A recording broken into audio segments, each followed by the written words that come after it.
What's up, fellas? So I pride myself in having a very thick, strong, and developed core, even when I'm bulked up, about 15% body fat right now. I've been bulking for like 2 years, and I still have a defined six-pack. It shows loud and proud. But I've been making 3 huge, very common mistakes that I just want to highlight today in order to give y'all some food for thought and to help you out. Now, first and foremost, the thing that I'm going to say is that despite me making 3 huge mistakes, I still have a strong core. I still have a core that's well defined. So that's just to say that if you're not doing things super optimally or you have areas of opportunity, that does not mean that you can't make progress. The reason why I make videos like this one is that you make the best progress that you can so that you don't hit plateaus and get frustrated with your training. All right, point number 1. I forgot my golden 3 exercises. Now, what are those? This is me using the Sammy Sausage Head's voice on myself because I forgot them.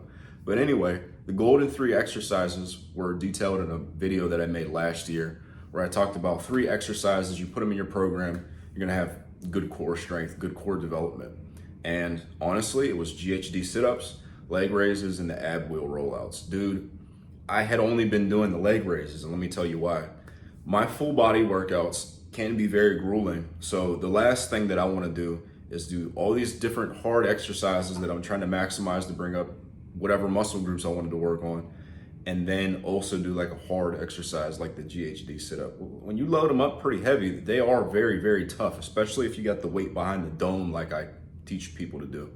And I was just opting to check that leg raise box. The thing about leg raises is that they're part of the holy trinity of ab exercises for a reason. They give you a great pump, they decompress your spine, and they work your lower abs as well as your upper abs. And I'm just in my head like, yeah, I'm just gonna do these because they're easier. And in my head telling myself that, yeah, I'm also getting everything I need with just these alone.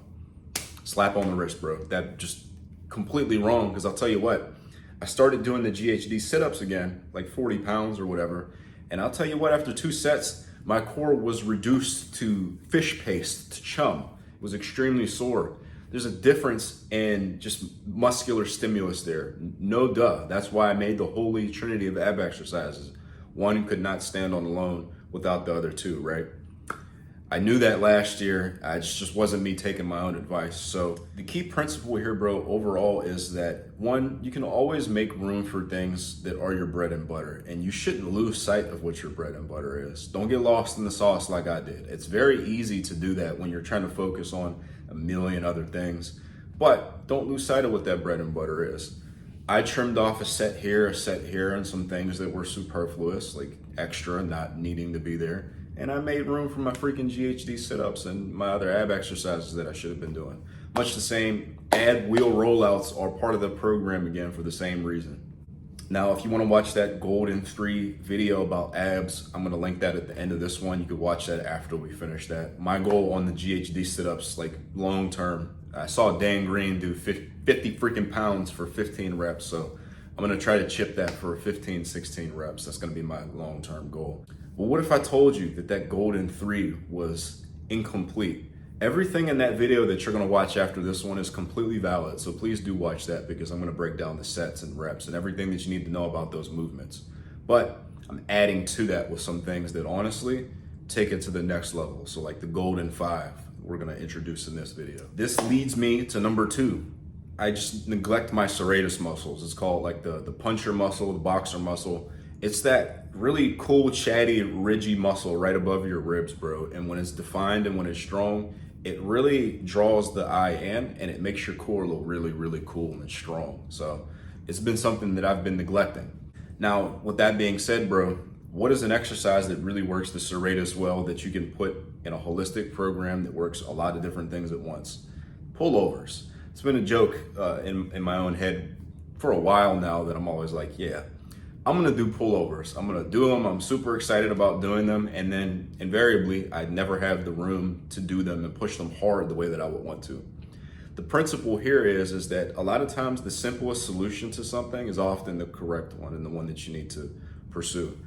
I just simply supersetted it early in the program with something that I'm just gonna do no matter what, horizontal presses. Pullovers really stretch your serratus. They're a good bang for your buck exercise with regards to stretching your triceps, stretching your lats. And then all things being equal, if they also stretch my rib cage out and make my V-taper even freakier, dude, it's like a 5-in-1 exercise. And it's really, past month or so, been very enjoyable. And I have been getting sore in my serratus muscles. So as I continue to push that, that's gonna be something that cements itself further and further into the Golden 5 ab exercises. Now, I've been specifically supersetting this with my cambered bar bench press. I'm using the Bells of Steel Arch Nemesis bar, you already know. We gave away one on the channel last month. This is something that I'm really excited about using every time that I go to the gym. Great stretch on the pecs, really easy on the shoulders. It lines up perfectly with the neutral grips that are a little bit angled.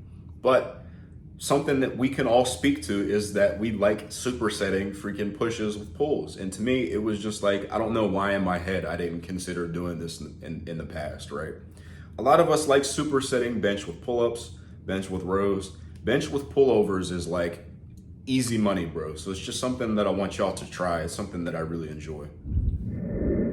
What's up, fellas? This is me post-production. One thing that I want y'all to keep in mind when you superset pullovers with bench, they're gonna fry your triceps. So just be prepared to use a little bit less weight than what you're used to using on bench.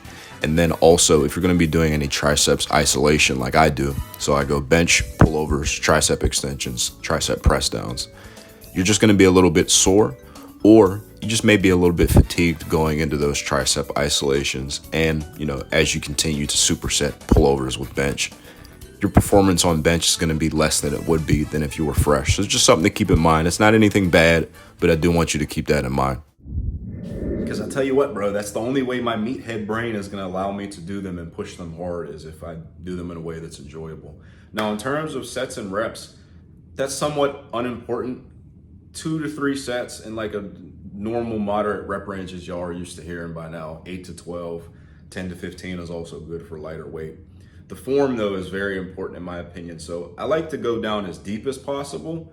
And the thing with pullovers, when you do them with dumbbells or an easy curl bar or something, is that you really only get tension at that like bottom half of the range of motion. So if you want to just focus on that, that's perfectly fine, because you don't get any tension on the lats or the serratus or anything when the weight is, you know, centered above your chest. Does that make sense? So it's absolutely something that you could experiment doing lengthened partials with. I don't really consider that a lengthened partial in that case, since you literally only have tension on half the range of motion. Does that make, you know what I mean, bro? Like, the cool thing about pullovers is that since they're a back exercise, the back, the lats, all the musculature can withstand a lot of volume, as can the core musculature. So it's something that you can easily do multiple times per week.